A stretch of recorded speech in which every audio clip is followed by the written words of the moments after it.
Mort de Jane Birkin, sa maison en Bretagne a trouvé preneur, et c'est une femme très connue.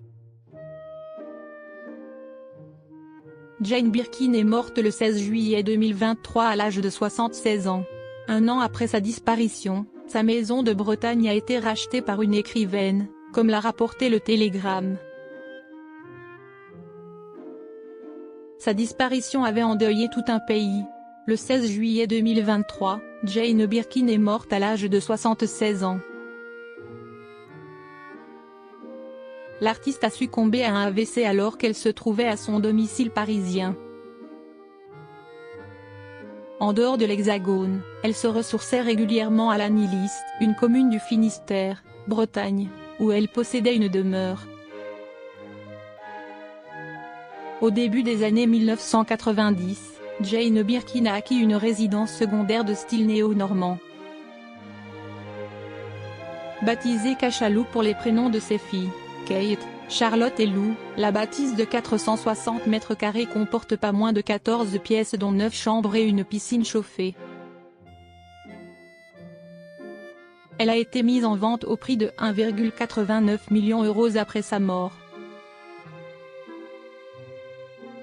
L'écrivaine Aurélie Vallogne a acheté la maison de Jane Birkin.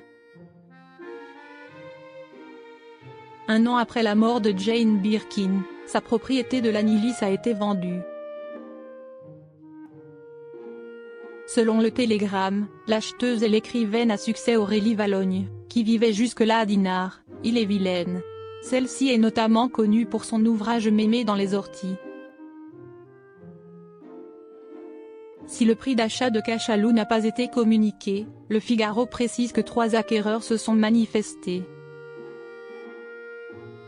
Aurélie Vallogne aurait cependant été la plus réactive.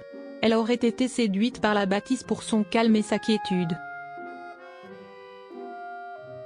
La femme de 41 ans souhaite désormais faire du lieu une maison des écrivaines. Lou Doyon a partagé des photos du déménagement en Bretagne. Quelques semaines avant l'annonce de la vente, les filles de Jane Birkin ont vidé la maison bretonne.